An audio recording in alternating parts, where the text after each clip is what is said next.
los actores suelen ser muy terrenales. Les dije, cuando vayamos...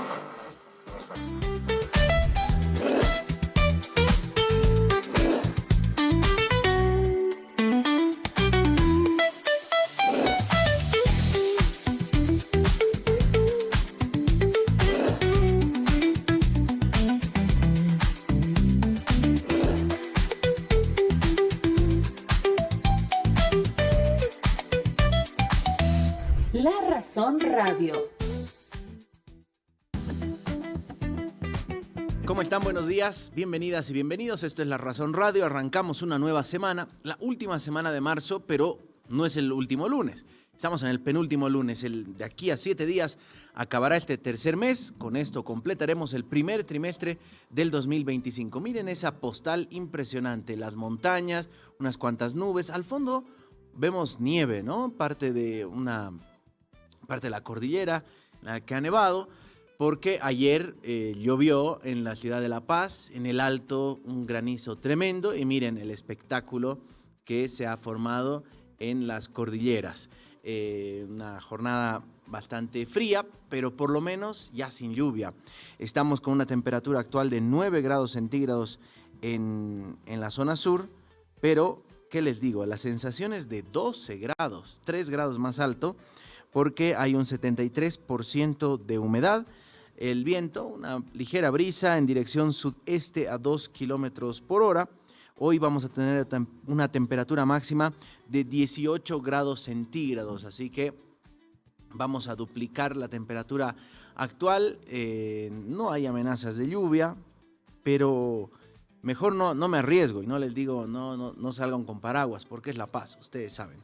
Hay que cuidarse, hay que abrigarse, porque vienen unos días poco frescos, va a haber un descenso de temperaturas la siguiente semana, ya estamos oficialmente en el otoño, arrancó el sábado, así que, nueva estación, descenso de temperaturas, aunque eso de la estación es un decir. El verano en La Paz sabemos que es bastante frío y con lluvias, así que los días más soleados vendrán a partir de ahora, que empieza el otoño, y con el invierno mucho más. Tendremos ese cielo espectacular, celeste impresionante, y el sol como protagonista del día a día. Bueno, vamos a arrancar con los protagonistas del día a día. Vamos a hablar un poco de qué es lo que ha ocurrido cuáles las repercusiones en torno a los anuncios que ayer hacía el presidente del Estado, Luis Arce, en este acto por el Día del Mar. El acto central se llevó a cabo en la Plaza Baroa, como suele ocurrir. Anunció 2 decisiones que tomó su gobierno. Uno es el revisar todos los procesos que se llevaron a cabo en la Corte Internacional de Justicia de La Haya, retomar una agenda de trabajo coordinado con la República de Chile, y también el otro tema es cerrar Diremar, porque entienden que esta oficina que tenía que ver la parte de las estrategias ya cumplió con su ciclo, cumplió con su misión. Por lo tanto, no tendría mayor justificación que siga existiendo. Esto, por supuesto, tiene repercusiones de todo tipo. Estaremos hablando de política, sin lugar a dudas. Se van moviendo las fichas, se van acercando las fechas de, por ejemplo, inscripción de candidaturas. Dicen que desde el Tribunal Supremo Electoral el 1 de abril, es decir, el siguiente martes, ya estarían lanzando el cronograma oficial, la convocatoria a las elecciones que deben desarrollarse el 17 de agosto. Las alianzas, los acuerdos a última hora, pero la pregunta también es cómo van a definir en el denominado bloque de unidad quién irá a la papeleta. Son 2 los principales contendientes, aunque hay 3 todavía en carrera. Están Amparo Vallivian, Samuel Doria Medina y Jorge Tuto Quiroga. Estos 2 últimos con una campaña mucho más agresiva, mucho más presente en gigantografías, en el internet, en medios de comunicación tradicionales. Así que, todo se va a ir decantando, al parecer, entre los 2. La pregunta es quién hará la encuesta y cuál será la encuesta válida, ¿no? Vamos a estar hablando de aquello. ¿Les parece si arrancamos? Vamos a dar la bienvenida al jefe de bancada de Comunidad Ciudadana en la Cámara de Diputados, Enrique Urquidi. Le agradecemos que esté con nosotros. ¿Cómo está, señor Urquidi? Diego Montaño lo saluda desde La Razón Radio. Muy buenos días, Diego. Un verdadero placer estar en el programa y, por supuesto, un saludo para ti y para toda la audiencia de La Razón Radio. Muchas gracias, igualmente, diputado. Primero quisiera preguntarle respecto a sus impresiones del acto ayer realizado en la Plaza Baroa con la presencia del presidente Arce, los anuncios que dio, el cierre de Diremar y la revisión de los procesos en la Corte Penal Internacional de La Haya. Bueno, primero, Diego, establecer que ya hace bastante tiempo en la Asamblea Legislativa, a través de varios instrumentos legislativos, le habíamos hecho conocer al presidente Luis Arce que Diremar ya no tenía ningún sentido de existir. Diremar fue creado en el 2011 con un decreto supremo y que después de lo que sucedió en La Haya con el tema de la reivindicación marítima y con lo que pasó también con el tema del Silala, ya había cumplido su ciclo y que no tenía absolutamente ninguna razón de seguir existiendo y de seguir prácticamente consumiendo parte de un presupuesto que podría estar destinado a otra área en la línea de la austeridad que debiera manejar el gobierno. Diremar aproximadamente en todos estos años ha gastado como 350 millones de bolivianos. El 80% de esos recursos iban a gastos personales, a salarios y fundamentalmente. Entonces está claro que ya hace tiempo el sentido común te decía que Diremar no tenía ningún sentido y que era imperativo y era urgente cerrar y comenzar precisamente a hacer lo que el presidente ha anunciado. Hay que hacer, por supuesto, una evaluación de lo que ha significado el trabajo de Diremar, fundamentalmente en lo que se refiere a la reivindicación marítima, al juicio que tuvimos en la Haya, el tema del Silala. Y por supuesto, creo que lo más importante de los anuncios que ha realizado ayer el presidente Luis Arce en ocasión de la conmemoración del 23 de marzo, es de que se tiene que generar una nueva estrategia de relacionamiento con Chile.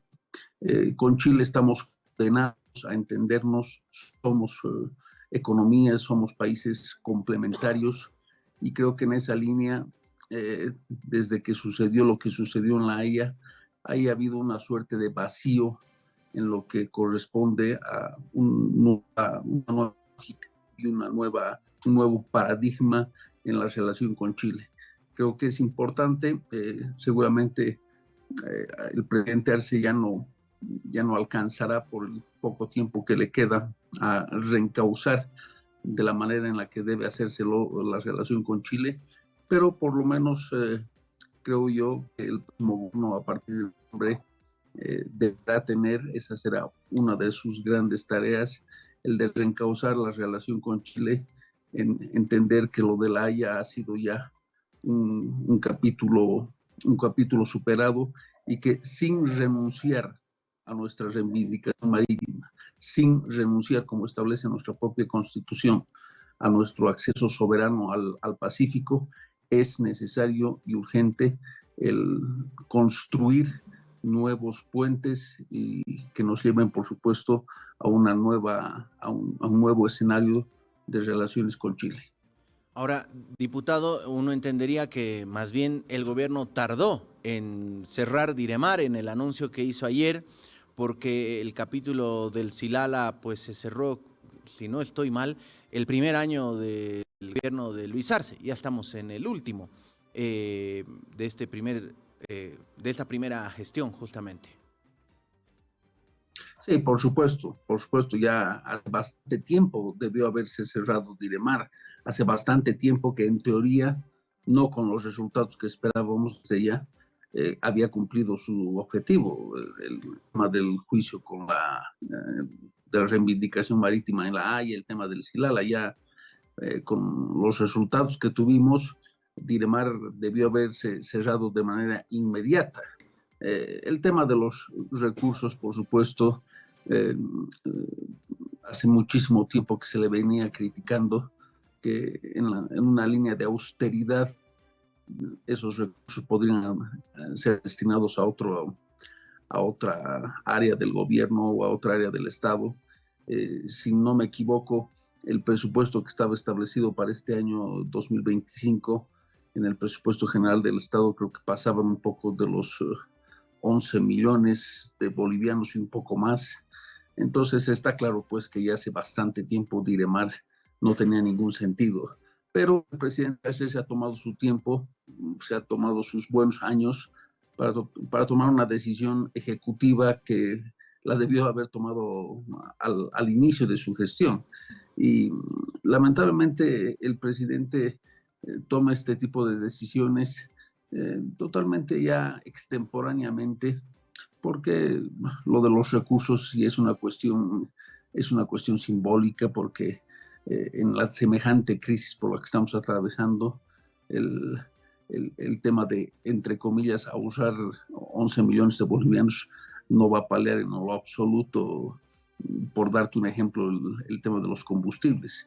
Y en el tema ya institucional, está claro pues que durante todos estos años ya se debió haber generado una nueva estrategia de relacionamiento con Chile post-Haya, que es lo que se le ha venido también reclamando al presidente. Ahora ha decidido hacerlo prácticamente faltando 6-7 meses de finalizar su mandato. Vuelvo a repetir, no creo que vaya a suceder absolutamente nada extraordinario en todo este tiempo, más allá de la retórica y del discurso. Le tocará al próximo gobierno ya con legitimidad, con capital político, con un nuevo servicio exterior, con una cancillería sólida, institucionalizada, con un canciller o una autoridad que realmente conozca y sepa de relaciones diplomáticas, que se pueda realmente generar este escenario que todos esperamos con el país vecino de Chile. Bien, diputado, ya que habla de un nuevo gobierno, hablemos de las elecciones y del denominado bloque de unidad. Finalmente quedaron como dos bloques, uno el más grande, en el que está el expresidente Carlos Mesa, el expresidente Jorge Quiroga, también está, por supuesto, Samuel Doria Medina, Amparo Vallivian, Vicente Cuéllar. Algunos de ellos bajaron, diríamos, de las encuestas para correr. El otro mini bloque es Chi Yung-chung y Manfred Reyes Villa. Pero dentro del bloque al que el líder de Comunidad Ciudadana, fuerza política suya, pertenece, hablamos del bloque de unidad. ¿Ya tienen definido cuál va a ser la empresa encuestadora? Se hablaba de, si escuchaba versiones, usted va a corroborar o no esta información, por favor, diputado, que Samuel Doria Medina iba a encargarle una encuesta a una empresa, lo mismo Jorge Quiroga, y una tercera iba a dirimir, más o menos. ¿Es así? Cuéntenos, por favor, diputado. Sí, a ver, yo creo que ya en las siguientes horas vamos a tener oficialmente la comunicación al país de cuál va a ser la metodología. Efectivamente se estaba conversando para tener en realidad 3 encuestas con 3 empresas diferentes que puedan hacer un trabajo simultáneo, y en ese sentido los equipos técnicos han estado trabajando el fin de semana, y seguramente ya en las siguientes horas, porque el tiempo también ya apremia, vamos a tener ya definida esta metodología para que ojalá en el transcurso de esta misma semana se comience a ejecutar el trabajo de campo, y como teníamos previsto, ya los primeros días de abril, ojalá hasta el 10-15 de abril a más tardar, ya vamos a tener al candidato único nominado producto de estas encuestas.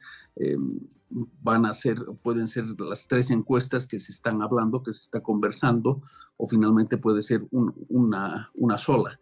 Eso seguramente ya en las siguientes horas vamos a tener absolutamente claro y definido, pero lo importante es que se está avanzando. Se está avanzando, quizás no con la rapidez que hubiéramos querido, pero sí se está avanzando y creo yo que lo importante es que se va a dar una certeza al país de que finalmente vamos a llevar a cabo, se va a aplicar la encuesta y el resultado de esa encuesta va a ser pues respetado por todos los miembros, por todos los líderes del bloque de unidad, que más allá de los problemas, de las diferencias, de las tensiones que son normales, la unidad no es una cuestión fácil, pero creo que el compromiso y la sensatez y además la búsqueda de la unidad, que para nosotros es imprescindible en este momento, se va a hacer realidad cuando conozcamos ya y hagamos conocer al país de manera pública quién ha sido el candidato más favorecido y quién va a representar al bloque de unidad en las próximas elecciones del 17 de agosto. Ahora, diputado, se ha hablado, por ejemplo, qué va a pasar con el que no llega. Por ejemplo, en México, en la fuerza política que gobierna, en Morena, hubo una encuesta entre eran cuatro los participantes, pero ya antes de ir y correr a la encuesta, habían quedado que el ganador obviamente va a la presidencia, el segundo lugar va a ocupar un lugar en la presidencia de diputados, si no estoy mal, el otro va a estar en el gabinete. Finalmente eso pasó. Uno de los que corrió fue el ex canciller Marcelo Ebrard y es el actual ministro de Economía. La pregunta es, ¿se ha hablado qué va a pasar con el segundo o tercer lugar? Porque son 3 los que están en carrera, entendemos. Sí, a ver, en el marco de lo que se firmó el 18 de diciembre del 2024, primero entre los líderes, entre Carlos Mesa, el expresidente Quiroga, Samuel Doria Medina, el gobernador de Santa Cruz, Luis Fernando Camacho, y que después a ese acuerdo ya suscrito el 18 de diciembre se sumaron doña Amparo Vivian y don Vicente Cuellar. Que claramente se establece es que se va a nominar a un candidato único del bloque de oposición democrática y ese candidato único va a ser quien represente, y todos los que no sean favorecidos con la confianza y el resultado de la encuesta que lo posicione como el mejor perfil para competir en las elecciones, se comprometen, por supuesto, a respetar ese resultado y se comprometen, por supuesto, a trabajar y a hacer trabajos de campaña, digamos, ¿no? Para que el primer favorecido, que el más favorecido de la encuesta sea pues el próximo presidente elegido en las elecciones del 17 de agosto. Es decir, el acuerdo establece, primero, candidato único, y segundo, todos los demás respetan ese resultado y todos los demás cierran filas en torno a ese candidato único. No se ha hablado, por supuesto, no se ha hablado de que el segundo va a tener la posibilidad de cierto espacio, el tercero cierto espacio a la mexicana, como tú muy bien la describes. En este caso, simplemente el acuerdo es, se hace una encuesta, se nomina al candidato único, el que esté mejor posicionado, y ese candidato único va a ser el representante del bloque de unidad. Ese candidato único tendrá la libertad de elegir, nominar a su candidato a vicepresidente, y el resto de los precandidatos del bloque se comprometen a respetar, por supuesto, como no puede ser de otra manera, ese resultado y a cerrar filas en torno a esa candidatura única del líder de la oposición. Ahora, trascendió, diputado, que casi que ya no están tomando en cuenta a Amparo Vallivian para las encuestas. ¿Es así? Eso trascendió este fin de semana. ¿Es un pase de factura porque fue la única del bloque que asistió a este denominado encuentro que convocó el presidente Arce? Cuéntenos, por favor. No, en lo absoluto, Diego. Doña Amparo Vallivian es una actora y una líder fundamental dentro del bloque, no solamente por lo que representa como mujer, sino como una tecnócrata de primer nivel. Creo que estaría de más el describir la calidad de servidora pública que ha sido doña Amparo Balbín, no solamente en el país, sino a nivel internacional, principalmente en el Banco Mundial, etcétera. Estamos hablando de una profesional de primer nivel de jerarquía y que, por supuesto, más allá de las adhesiones o no que tenga, representa a un segmento muy importante de la ciudadanía y que para el bloque es fundamental. Doña Amparo Balbín es parte del bloque, va a seguir siéndolo.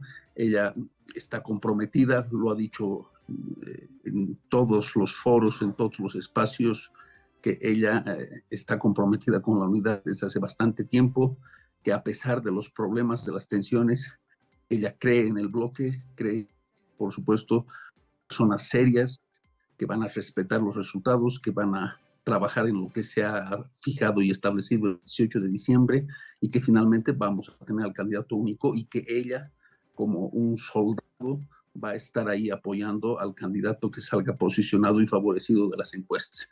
Por lo tanto, doña Amparo, te vuelvo a repetir, es parte fundamental del bloque y ella continuará pues siendo parte de él y seguro estoy va a cumplir lo que ella también se ha comprometido, no solamente con los del bloque, sino fundamentalmente con el país, que lo que está demandando es pues unidad en la oposición y una unidad seria, una unidad coherente y una unidad que pueda realmente vencer al MAS de manera clara y contundente el próximo 17 de agosto. Ahora, diputado, ¿ya se está trabajando en una, por ejemplo, una agenda en la propuesta como tal, o cada precandidato tiene su propia agenda, sus propias propuestas y el que gane impone básicamente su plan de gobierno? Bueno, en este momento, Diego, hay dos candidatos que están mejor posicionados y que seguramente de esos dos candidatos va a salir este candidato único. Estamos hablando del señor Samuel Doria Medina y del expresidente Jorge Tuto Quiroga. Está claro que hay, yo te diría que en lo estructural hay coincidencia plena del diagnóstico y de qué acciones hay que asumir y hay que tomar en el próximo gobierno, fundamentalmente en lo que tiene que ver en lo económico, en lo institucional, etcétera. Pueden haber diferencias que son absolutamente legítimas, pero de lo que se trata es de, por supuesto, que el candidato, el mejor posicionado y el que salga favorecido como candidato único, tenga también la libertad y la posibilidad de proponerle al país una propuesta que estoy seguro, más allá de que sea el ingeniero Quiroga o de que sea el licenciado Samuel Doria Medina, ambos van a trabajar en generar una propuesta plural que no solamente recoja la propuesta de cada quien, sino que también, por supuesto, recoja algunas buenas ideas y algunas buenas alternativas que surjan de otros candidatos del bloque. Entonces, aquí de lo que se trata es de que la propuesta sea una propuesta seria, una propuesta coherente y que fundamentalmente sea una propuesta que recoja las diferentes alternativas, sugerencias que puedan tener otros líderes del propio bloque de unidad o líderes de la ciudadanía, que de hecho ya ha sucedido, algunos ciudadanos o organizaciones de la sociedad civil que hacen conocer sus observaciones de qué es lo que se debería hacer en tal aspecto, se recogen esas propuestas y la idea es tener una propuesta muy democrática y por supuesto una propuesta seria que pueda ser ejecutada por el próximo gobierno que gane la elección y que entre al ejercicio del poder a partir del 8 de noviembre. Bien, dejamos de lado, diputado, ¿le parece lo de las elecciones para hablar respecto a la decisión que en teoría se tomó en la sala plena del Tribunal Constitucional el pasado 27 de diciembre, pero que recién se conoció la anterior semana a raíz de una sesión de la Asamblea Legislativa Plurinacional. Esta decisión o esta sentencia que valida parte de una sesión convocada por Andrónico Rodríguez, presidente del Senado, pero invalida otra, justo la que les toca, la de la Ley de Cesación de Magistrados. Diputado, ¿estamos frente al suprapoder nuevamente? ¿Se convierte otra vez en el protagonista de las decisiones de la vida institucional de este país? Totalmente, Diego. Ya es inaudito, inadmisible, ya es vergonzoso, delincuencial lo que está haciendo el Tribunal Constitucional. Y no lo venimos diciendo de ahora, ya desde hace muchísimo tiempo, desde que decidieron usurpar sus funciones desde el 2 de enero del 2024. Estos sicarios judiciales que están aún ahí en el Tribunal Constitucional, fundamentalmente Hurtado y Espada, están haciendo dibujo libre con la Constitución, la violan las veces que les da la gana, la interpretan como les da la gana, en función, por supuesto, a sus intereses personales y a los intereses políticos y a los objetivos políticos del gobierno, eso está claro. Esa sentencia, como tantas otras, es un engendro y es una muestra más del servilismo del Tribunal Constitucional, que se ha convertido efectivamente en un suprapoder que cree estar por encima de los órganos del Estado y que cree que prácticamente, de hecho, están ejerciendo un poder político como si ellos fueran los gobernantes, y ese es el gran peligro, que se ha generado un suprapoder, el gobierno ha generado este suprapoder, y ahora resulta que prácticamente todos los órganos del Estado están siendo tutelados por este Tribunal Constitucional. Esta última sentencia aquí no hay que ser abogado ni nada, es totalmente vergonzosa, en un claro conflicto de intereses. Resulta que declaran que el señor Andrónico Rodríguez ha usurpado funciones, bajo su lógica, por supuesto, pero declaran legal y constitucional parte del orden del día que se aprobó en esa sesión de junio del año pasado. Es decir, uno usurpó las funciones, dirigió esa sesión, pero resulta que lo que trataron en esa sesión, parte sí vale, parte sí es constitucional y parte no. O sea, es constitucional el crédito de 176 millones para doble vía conflictal bombeo, es constitucional la amnistía, y lo demás no vale porque, por supuesto, no le interesa al gobierno, y más bien declaran la nulidad de esta sesión. Ese es un absurdo total. Los propios interesados, los que tienen un claro conflicto de intereses, se benefician mismos con una resolución que es totalmente prevaricadora. Va a llegar el momento de que no quepa la menor duda, ni a Hurtado, ni a Espada, ni a todo este grupo de sicarios judiciales, va a llegar el momento más temprano que tarde, que vamos a tener un nuevo gobierno, vamos a encarar reformas estructurales en la justicia, y estos señores no solamente que van a irse de la manera más rápida, sino que no se van a ir a su casa, sino que van a ir a rendir cuentas a la justicia por todos los delitos que vienen cometiendo desde hace bastante tiempo. Que no crean que todo lo que están haciendo va a estar impune y ellos van a estar campeantes y van a estar libres de cualquier responsabilidad. Tiempo al tiempo, y estos señores, estos sicarios judiciales que están destruyendo la institucionalidad, han destruido la institucionalidad democrática y la de los órganos del Estado, van a tener que rendir cuentas a la justicia. Ahora, diputado, cuando uno escucha, por ejemplo, al ministro de Justicia celebrando esta sentencia constitucional, se pregunta, ¿qué ocurrirá si mañana sale una sentencia que pone un freno, posterga, modifica algo de las elecciones? Esa es la preocupación que ha habido desde hace bastante tiempo. Ni siquiera las elecciones están plenas y absolutamente garantizadas teniendo un tribunal constitucional y teniendo a estos sicarios ahí. Porque, por supuesto, con una sentencia y con cualquier artículo jurídico, etcétera, te pueden voltear la elección, o finalmente en el escenario más catastrófico puede suceder lo que sucedió, de hecho, en Venezuela. En Venezuela el señor Maduro está ahí, no porque haya mostrado las actas, que no las mostró, no porque haya ganado la elección, porque no la ganó. Es más, la perdió de manera apabullante. El señor Edmundo González, Corina Machado y la oposición ganaron aplastantemente esa elección. Pero lo que sucedió fue que finalmente fue el Tribunal Supremo de Justicia de Venezuela quien reconoció al señor Maduro y quien convalidó ese fraude vergonzoso y asqueroso que cometió Maduro.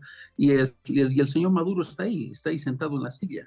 Y ese escenario, que puede sonar muy lejano, que puede sonar hasta demagógico para algunos, es un escenario posible que se puede dar en el país.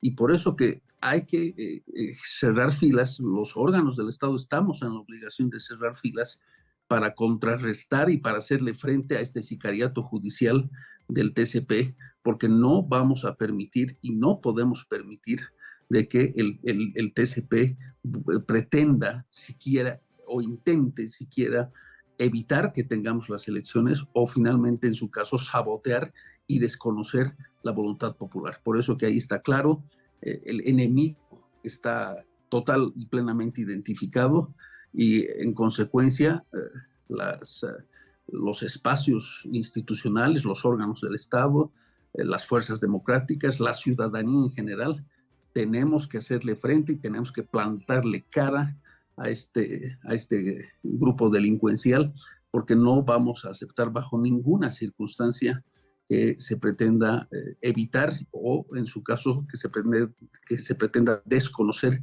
la voluntad popular expresada por el pueblo en las elecciones. Diputado, queremos agradecerle este tiempo con nosotros. Hemos aprovechado de sacarle varios temitas, así que lo vamos a estar convocando más adelante. También atentos a la agenda de trabajo que vayan a tener en la Cámara Baja esta semana. Muchas gracias, diputado. Que tenga buen día.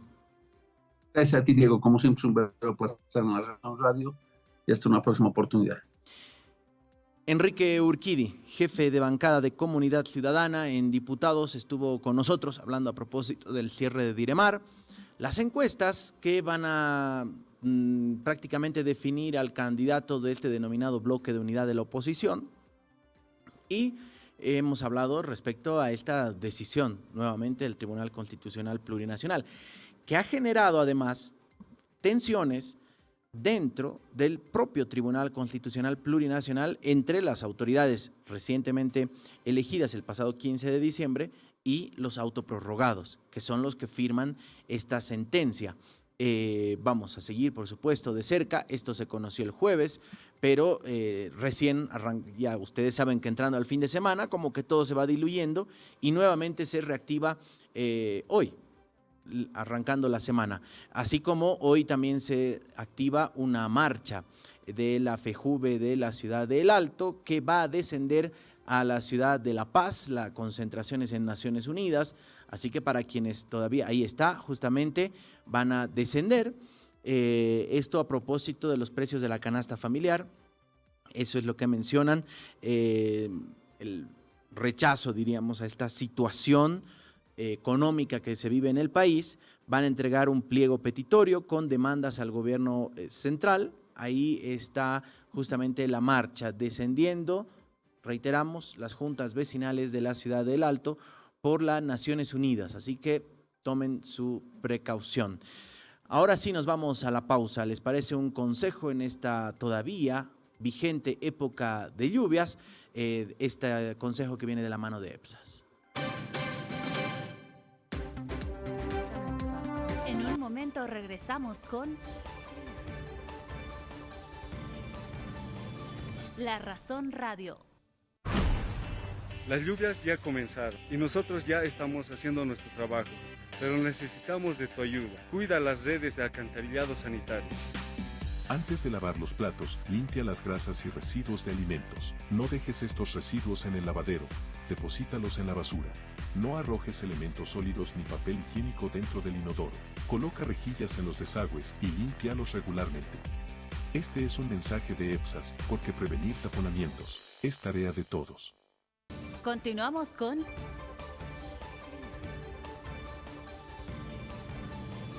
La Razón Radio.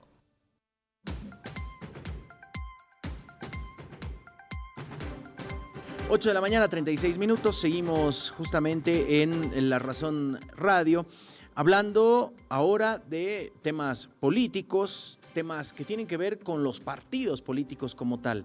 El pasado jueves 20 vencía un plazo para las fuerzas políticas, para los partidos que tienen personería jurídica, puedan renovar sus directivas. Plazo que se fue moviendo, postergando por al menos 6 ocasiones, si no me falla la memoria.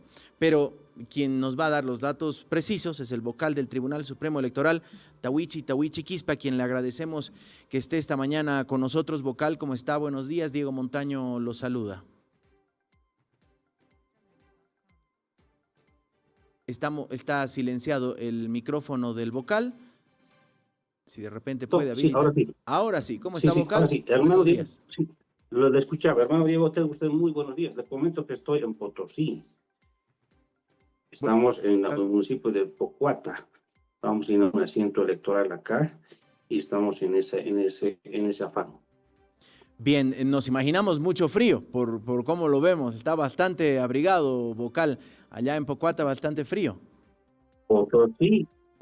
Potosí ya está arrancando con el frío, hermano. Ya está empezando. Vamos a entrar a abril y vamos a hacer chuñito, vamos a hacer tunta. ¿Ah? Ya, abril, mayo, pucha, hermano, es la temporada ya de frío. Eso ya. Sí. En todo el país. Sí, oficialmente arrancó el otoño el sábado. A propósito del otoño, quiero preguntarle sobre las directivas de los partidos políticos. Había un plazo que acababa el pasado jueves 20 de marzo. ¿Qué pasó con ese plazo? ¿Qué pasó con las fuerzas políticas? ¿Renovaron o no sus directivas?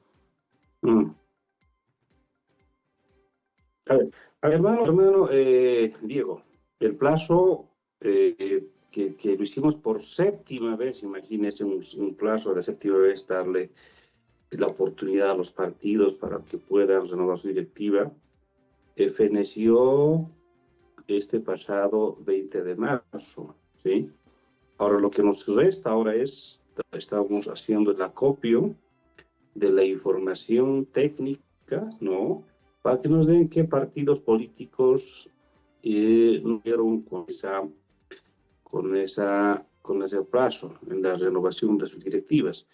Y ahora, una vez teniendo esa información, va a haber un pronunciamiento de sala plena en los próximos días, justamente en este sentido. Entonces estaremos atentos, sí, un poquito esperemos, y vamos a informar sobre esta situación. Hay partidos, por ejemplo, ADN, PDC, también entendemos que el Frente para la Victoria, ¿sí? Son los partidos que tenían esa deuda pendiente, ¿sí? Estamos hablando de partidos políticos de alcance nacional. Hay muchos otros, ¿sí? Que son partidos de alcance municipal, departamental, que también tenían esa deuda. Vamos a pedir toda esa información y vamos a pronunciarlos en los próximos días. Bien, vocal, ya que estamos hablando de observaciones a las fuerzas políticas, ¿en qué quedó esto del Frente para la Victoria, del que pedían la suspensión? Admitieron, de hecho, una denuncia de un ciudadano de Santa Cruz que pedía anular la personería jurídica tanto de PANBOL como del Frente para la Victoria porque no obtuvieron el 3% en las elecciones del 2020. Sin embargo, quiero preguntarle si es verdad que el Frente para la Victoria participó de las subnacionales del 2021 y tiene autoridades electas bajo esa sigla. Sí, todavía vayamos partecitas. Punto de partida, hermano Diego, y eso tiene que quedar clarito. El artículo 58 de la ley 1096 de organizaciones políticas, inciso B, señala que si un partido político, cualquiera fuere, si no logra el 3% de los votos válidos, sí pierde su personería jurídica, clarito. Entonces, en el marco de este normativo que acabo de señalar, hubo una denuncia de un ciudadano en este sentido. Esta denuncia cumplió formalidad porque para hacer una denuncia es muy sencillo, estimado Diego. Podemos, el nombre del denunciante, su dirección, unas cosas sencillitas que sí ameritaba su admisión. Lo admitimos, sí, pero eso no significa de ninguna manera que estemos estamos ya diciendo que esa denuncia es certera. No. Va a tener su debido proceso, y de hecho en este momento estamos en ese proceso, sí. Ya trasladamos esa denuncia a las partes afectadas, Spambol y Frente para la Victoria, que por cierto pasó el pasado jueves 20 de marzo, cumplió ese plazo. Ahora estamos ante la fase probatoria, que son otros 8 días hábiles, y una vez cumplido este periodo de probatoria, vamos a pronunciarnos, ¿sí? Y a lo ultimito que usted decía, evidentemente el Frente para la Victoria en la elección 2020-2021, ¿sí? Participó en las elecciones subnacionales y de hecho inclusive ganó algunos concejales, ¿sí? Algunos concejales en algunos municipios. En todo caso, todo esto, ahora vamos a analizar, vamos a entrar en el fondo y vamos a pronunciarnos, estimado Diego. Por ejemplo, tiene un concejal en Chulumani, del Frente para la Victoria. Bien. Vocal, ya al interior del Tribunal Supremo Electoral también hay movimiento, porque deben renovar la directiva. Es decir, el presidente Hassan Teufel en mayo, usted me dirá la fecha exacta, debe, diríamos, terminar sus funciones como presidente. Seguirá siendo miembro del Tribunal Supremo Electoral, pero como presidente acabará su gestión en mayo. A partir de eso tendrán que, entre los otros 6, elegir quién va a ser el presidente. ¿Esto está generando tensiones al interior, por ejemplo, de la sala plena, cada quien con su propia agenda? A ver, hermano Diego, es como, si uno que hace una analogía, es como se elige al Papa, ¿ya? Estamos ante un cónclave interno, ¿sí? Que vamos a, obviamente, en estos días, ¿sí? A medida que nos aproximemos más al 30 de abril, es la fecha que concluye el mandato de la directiva del presidente y del vicepresidente, ¿sí? Este próximo 30 de abril. Entonces, a medida que nos acerquemos, estamos en un proceso de cónclave. Los vocales nos vamos a reunir en estos días y vamos a elegir, ¿sí?, al presidente del Tribunal Supremo Electoral y al nuevo vicepresidente. Tenemos una chimenea en el TC, está hablando analógicamente. ¿De qué color está el humo? Vamos a informar quién será nuestro nuevo flamante presidente del Tribunal Supremo Electoral. Sí, es Tomás. Ley señala que una directiva se elige se puede reelegir una sola vez, es decir, esta directiva, la presidencia de nuestro presidente Óscar Hassan Teufel ya fue reelegido, y esa reelección, ese periodo termina el 30 de abril. Bien, entonces, tomando la analogía que usted mencionaba, esperemos que no sabemos todavía de qué color es el humo, pero esperemos que salga humo blanco en cuanto se sienten a debatir este tema. Y vamos a informar oportunamente, inmediatamente, la decisión de sala plena. ¿Por qué? Porque así funciona en nuestra institución. Tiene una directiva que tiene que fungir, tiene que representar, tiene que firmar, tiene que hacer acciones administrativas. Eso sí, que no se confunda, hermano Diego, que el presidente no es la MAE. La MAE es el conjunto de locales que hace la sala plena. El presidente es un responsable administrativo. Bien, entonces no tiene más valor que los otros vocales, eso nos quiere decir. Así es. Perfecto. Ya que estamos hablando del Tribunal Supremo Electoral, parte de los pedidos de aquel denominado Encuentro por la Democracia, que se llevó a cabo el 17 de febrero, hace más de un mes, era un paquete de leyes que pedían a la Asamblea para blindar las elecciones. Finalmente parece que eso no está avanzando, vocal, y escuchábamos a la presidenta de la Comisión de Constitución, a la diputada oficialista Olivia Guachalla, que decía, con o sin leyes, el Tribunal Supremo Electoral debe convocar a elecciones. A ver, sí, hermano, es doloroso, es muy triste saber, ¿sí?, que vamos a ingresar a un proceso electoral con riesgos, mucha incertidumbre.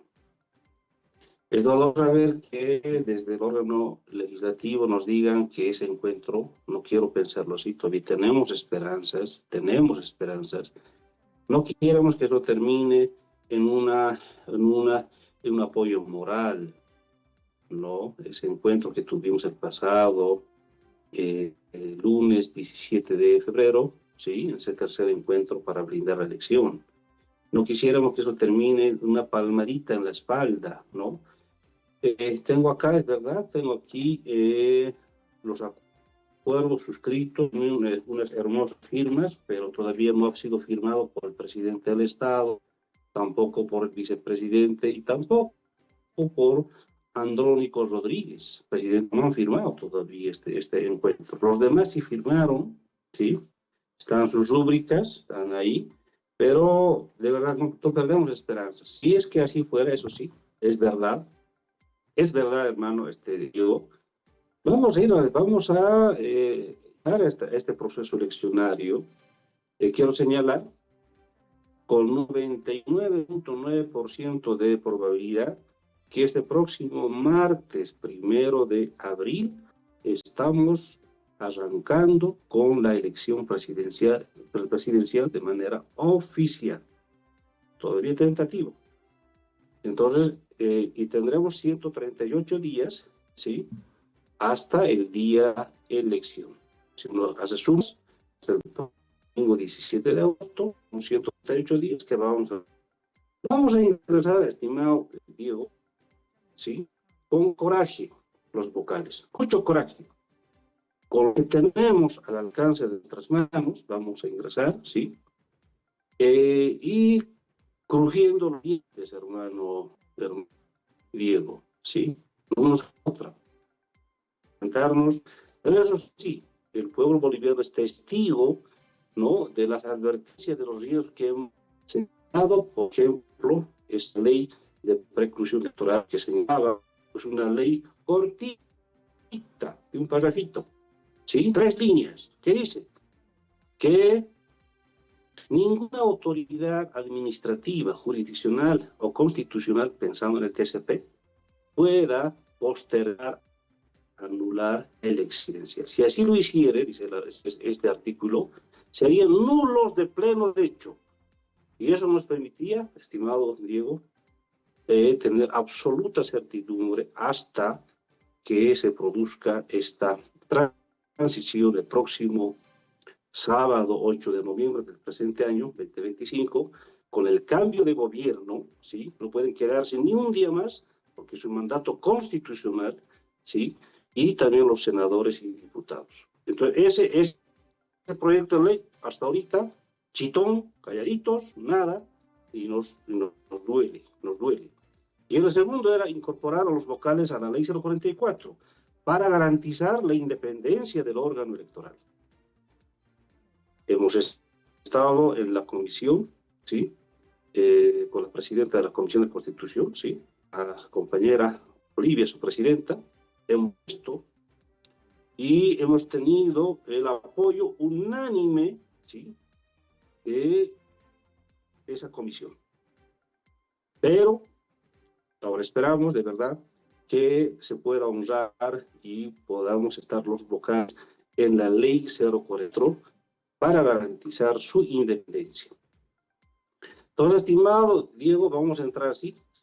Esperamos que el órgano ejecutivo nos garantice inmediatamente después de la convocatoria, de la oficialización del calendario desde el próximo 1 de abril. Sí, lo digo con carácter tentativo, que no quiere que si fuera así, al día siguiente tendrían que estar desembolsando los 310 millones de bolivianos a las cuentas del órgano electoral, el órgano ejecutivo. Además de garantizar esas divisas de aproximadamente, que son 7 millones de dólares para garantizar el voto en el exterior. Bien, eso nos dice al día siguiente de presentado justamente el cronograma, el calendario oficial que usted menciona es muy probable que sea el próximo martes 1 de abril. Vocal, en ese documento que usted mencionaba y decía no están las firmas del presidente, del vicepresidente, ni del presidente de la Cámara de Senadores. ¿Está la del presidente de la Cámara de Diputados, Omar Yujra? Porque entendemos que es justamente en la Cámara Baja.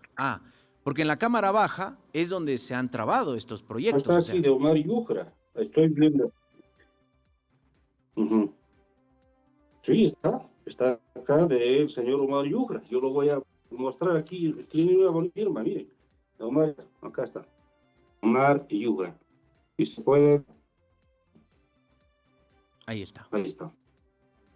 Bien, porque ahí están justamente estos proyectos de ley, en la Cámara Baja, donde no avanzan. Sí, bueno, sí, pero todavía no perdemos la esperanza, estimado Diego, sí. Todavía hay unos días que se pueden aprovechar, porque se puede dispensar trámites en la Asamblea, estimado Diego, ¿sí?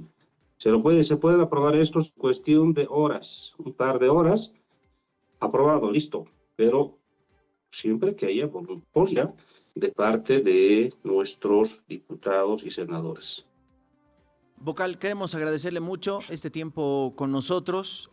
Vamos a estar, por supuesto, convocándolo más adelante, cuando haya novedades en torno a las decisiones, en torno a la renovación de directivas, en torno a esta denuncia contra Panball y el Frente para la Victoria, que obviamente se convierten en algo bastante solicitado por los medios, por lo que implica el anuncio, la precandidatura, las intenciones del expresidente Evo Morales de correr en estas elecciones con la sigla del Frente para la Victoria. Entonces, ahí toma obviamente mucho más interés el saber qué va a ocurrir con esta sigla. Muchas gracias, Vocal. Hermano Diego, tenga usted muy buenos días. Muchísimas gracias por permitirme informar. Tenga usted buenos días. Gracias. Igualmente, vocal del Tribunal Supremo Electoral, Tahuichi Quispe, que nos acompañaba esta mañana desde Pocuata, departamento de Potosí. Ahí viene cumpliendo trabajo justamente el vocal Tahuichi Quispe.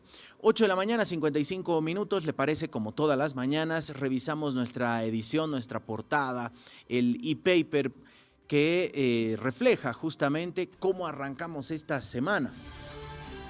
Vamos a ver. Ahí está. Arce evaluará los juicios en La Haya y cerrará Diremar en el Día del Mar. El mandatario planteó una nueva etapa de la relación con Chile. También repasó los 10 avances en varias materias con el Estado trasandino.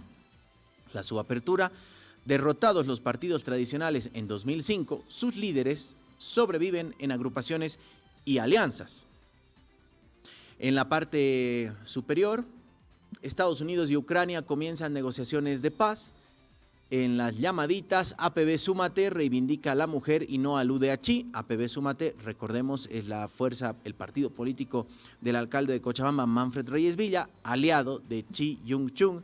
Y bueno, Chi que hizo unas declaraciones que no cayeron nada bien en torno al rol de la mujer, en torno a las madres solteras. Y Manfred Reyes Villa decía, no, pasa que lo están atacando porque salió conmigo. En realidad no. Lo están atacando por lo que dijo. Si fue o no parte de una estrategia para estar en el centro de las noticias, ese es otro boleto. Pero sin lugar a dudas, las declaraciones de Chi no tienen que ver con su alianza con Manfred Reyes Villa. Gracias a todos. El Papa regresa al Vaticano. Se lo vio justamente en las pasadas horas, ya retomando, diríamos, su trabajo oficial. YPFB afirma: BoTrading logró ahorro de $20 millones. Esta empresa transportadora justamente de hidrocarburos y que hace la intermediación para la compra de combustibles. El precio de la carne será analizado este martes. Mañana hay una reunión con el sector ganadero por parte de autoridades del gobierno. Tenemos una llamadita más. En 2024 hubo 9.592 casos detectados de tuberculosis. Esta información podrán encontrar, por supuesto, al interior de nuestra edición del e-paper. Y la fotografía principal: Bolívar de Leyendas, el subcampeón 2004, goleó 6-1 al semifinalista del 2014. Ayer hubo una fiesta celeste en el Hernando Siles, fiesta celeste también en el Tahuiche Aguilera, en una copa amistosa en el que Blooming se hizo del trofeo, le ganó a Oriente Petrolero. Así que hubo un domingo de fútbol, por lo menos en La Paz y en Santa Cruz. El fútbol oficialmente arrancará el domingo. Este próximo domingo arrancará ya la liga. Mañana juega, ¿no?, la selección. Mañana juega la selección en Villa Ingenio, en la ciudad del Alto, frente a Uruguay. Así que todas las miradas estarán puestas sobre justamente la verde. Me dicen qué es lo que tenemos. Ahí vamos a ver justamente. Ya estamos en la recta final prácticamente. Por su atención, muchas gracias. La invitación: a las 11 viene el Piedra, Papel y Tinta. A las 12 Marcas, con lo mejor del deporte. Todo esto transmitido por la señal abierta también de Palenque Televisión. Por supuesto, la invitación para que nos sigan a través de todas nuestras, aquí está, miren, en todas estas redes sociales estamos presentes, La Razón, y también nuestra página web www.la-mediorazón.com, donde permanentemente se va actualizando la información nacional e internacional. Todo nuestro equipo de periodistas ahí actualizando justamente la información. Por su atención, muchas gracias, que tengan un excelente resto de jornada. La invitación: a las 11, no se olvide el Piedra, Papel y Tinta, y a las 12 Marcas, y nosotros mañana 8 en punto estaremos arrancando. Que tengan un excelente lunes. Chao.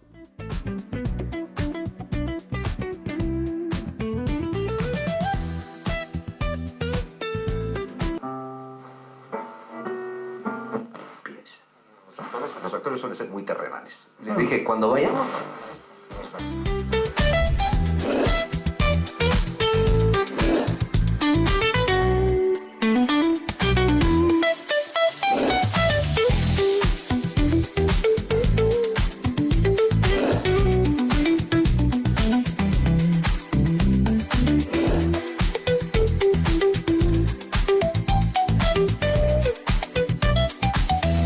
La Razón Radio.